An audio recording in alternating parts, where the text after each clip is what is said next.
नमस्कार, मैं हूं अक्षता भगत और आप देख रहे हैं राजनीति न्यूज इंडिया। आइए नजर डालते हैं आज की कुछ ताजा खबरों पर। भारतीय किसान यूनियन ने एक बार फिर से डबरा में बड़े किसान आंदोलन की चेतावनी दी है। यूनियन के पदाधिकारियों एवं सदस्यों ने आज डबरा अनुविभागीय अधिकारी प्रदीप कुमार शर्मा को एक ज्ञापन सौंपा है, जिसमें किसानों की ई उपार्जन केंद्रों पर फसल खरीदने के लिए आ रही कठिनाइयों का उल्लेख करते हुए यूनियन के पदाधिकारियों ने कहा है कि यदि किसानों की फसल पुराने नियमों यानी सरल पद्धति के तहत नहीं तोली जाती है एवं किसानों को आ रही समस्याओं को हल नहीं किया जाता है तो किसान यूनियन एक बार फिर से बड़ा आंदोलन करने के लिए बाध्य हो जाएगी, जिसकी चेतावनी आज उन्होंने एसडीएम कार्यालय पर ज्ञापन देते हुए दी है।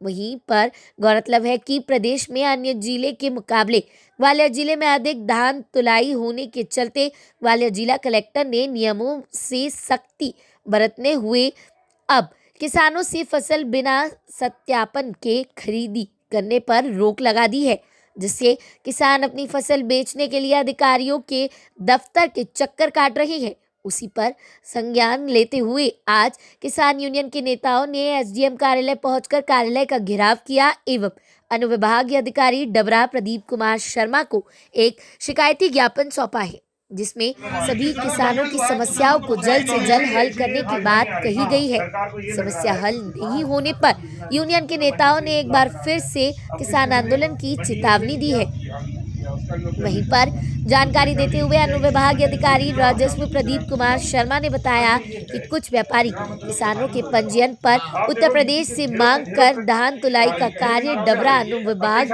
में कर रहे थे, जिसकी सूचना पर अन्य प्रदेशों से आई फसलों के ट्रकों पर प्रकरण बनाए कार्यवाही भी संबंधित विभाग द्वारा की गई थी एवं ऐसे ही गोरख धंधे को रोकने की मंशा से जिला कलेक्टर ने नियमों में कुछ बदलाव किया है, जिससे किसानों को परेशानी आ रही है।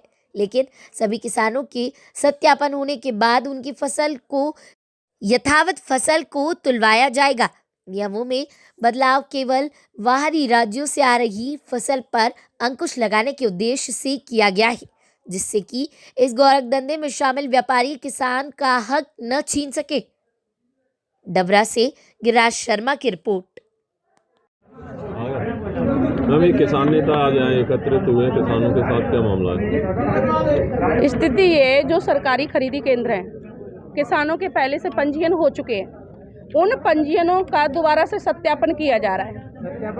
अब समस्या ये है कि सत्यापन कैसे होगा? किसान कहाँ तो पटवारी को ढूंढेगा या कहाँ तहसीलदार को ढूंढेगा। अभी कुछ किसान गए थे, वहाँ तहसीलदार मौजूद नहीं है, कहाँ पटवारी को खोजेगा। इसके बाद में समस्या ये है कि पंजीयन सत्यापन के बिना उनकी धान नहीं तोली जा रही है। किसान परेशान हो रहा है और जो कहना चाहिए एक तरह से जो जमाखोरी करके बैठे हैं उनके आराम से तुल जा रहे हैं, उनसे लक्ष्य पूर्ति हो रही है। जो वास्तव में जिसकी किसान की तुलना चाहिए उसकी नहीं तुली जा रही है। जैसे व्यापारी भी किसानों के पंजीयनों पे माल तुला रहे हैं, इसके चलते ये नए आदेश आए, तो क्या किसानों की लापरवाही के लिए करें? किसान की लापरवाही इसमें कैसे हो सकती है? बताइए, किसान को पता भी नहीं रहता कई बार कि मेरी जमीन पे किसी दूसरे का वो है, या किसान की मान लो मोटी धान नहीं है और दूसरा कोई व्यापारी उस पर मोटी धान का पंजीयन करा लेता है। पतली धान का इस बार मंडी में अच्छा भाव मिला तो किसान ने मंडी में बेच दी।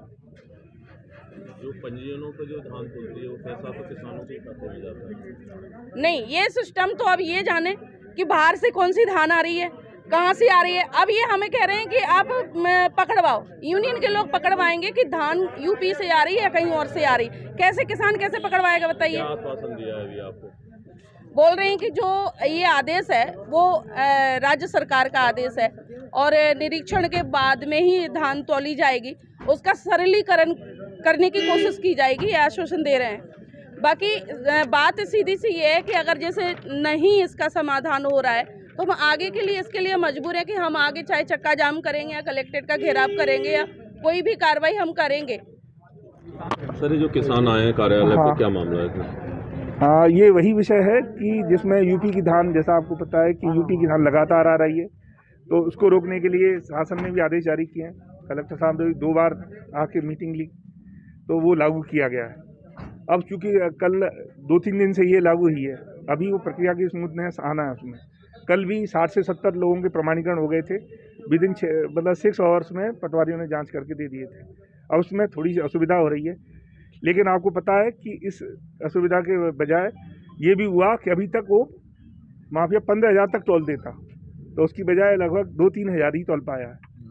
तो माफिया पे अंकुश लगाए, लेकिन ये बात भी सही है कि थोड़ा असुविधा हुई है, थोड़ा सा आदमी को वेट करना पड़ रहा है, लेकिन हम ये वादा करते हैं कि सही आदमी का माल जरूर तोला जाएगा। चाहे हमें पंजीयन द्वारा, अगर पंजीयन निकल भी जाता है तो हम द्वारा पंजीयन मंगा के ही तोलेंगे। कोई भी किसान छूटेगा नहीं, पर कोई यूपी का हम मतलब हमारी पूरी भरसक प्रयास तो ले नहीं। सर पहले गिरदावरी हो चुकी थी, फिर किस तरीके से? नहीं, गिरदावरी हुई, गिरदावरी होने के बाद अब आज की स्थिति दूसरी है। मुख्य बात है क्रांति धान की। जो पतला धान है वो आपको पता है कि मंडी में 3,000 से ऊपर उसका रेट रहा, जिसके कारण वो पूरा बिक गया। अब जो धान है उसकी स्पीड, वो यूपी से आने वाले ट्रकों की संख्या, उन्हीं पंजीयनों पर यूपी का धान बिकने की स्थिति आई है। ये बात शासन स्तर पर पहुंची, शासन स्तर से लगातार कलेक्टर सर को निर्देश आए, हमारे पास भी आए।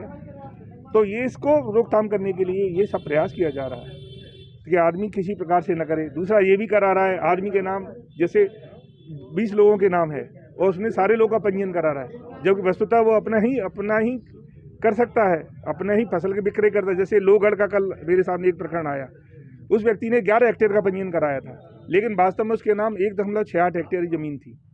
तो अब आप ये सोचिए कि उसके नाम ज़मीन ही नहीं है, उसकी फसल केवल 1.68 हेक्टेयर पे, और वो 11 हेक्टेयर का पंजीयन करा के बैठा है, तो क्या करेगा वो? इसका इसी रूप में दुरुपयोग होने की संभावना थी।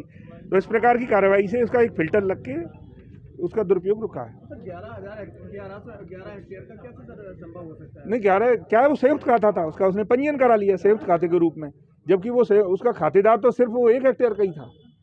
उसमें 15 लोगों के और नाम से भी उसने पंजीयन करा लिया। सर गोदामों की जांच के लिए भी कुछ आदेश? हाँ, गोदामों की जांच के भी आदेश है, वो जिले स्तर से भी टीम बनेगी, हम लोग भी अपने स्तर पर गोदामों की जांच करेंगे। और जैसे मैं अभी जा रहा हूँ, मैं ये खरीद केंद्र पे भी जाऊँगा, एक गोदाम भी देखूंगा। समिति प्रबंधकों ने अपने गोदामों में पहले से धान भर लिया, अब उसको अब ऐसे जैसे कोई ठोस सूचना आएगी तो हम जरूर उसकी जाँच करेंगे और उस पर कार्रवाई करेंगे। खबरों के लिए देखते रहिए राजनीति न्यूज़ इंडिया।